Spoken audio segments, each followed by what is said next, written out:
Dalam pemantauan dan evaluasi program pemberantasan korupsi di Sumatera Selatan, Sekda Sumsel menyebutkan pengadaan barang dan jasa menjadi sorotan KPK agar disesuaikan dengan ketentuan dan tahapan yang ada.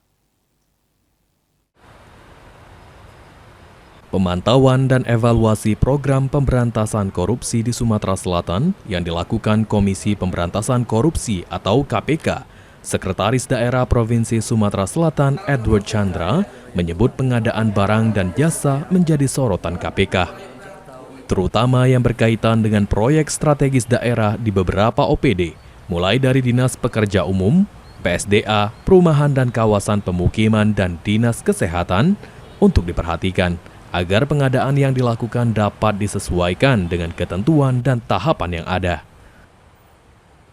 Dikawal ya, artinya dikawal, dipastikan berjalan mulai dari tahap perencanaan, kemudian dari tahap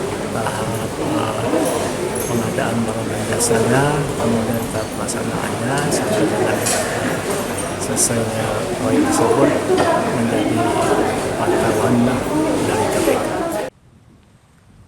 Selain perencanaan pengadaan barang dan jasa, KPK juga soroti perencanaan penganggaran, barang milik daerah hingga manajemen ASN di Sumatera Selatan. Eki Saputra, PAL TV.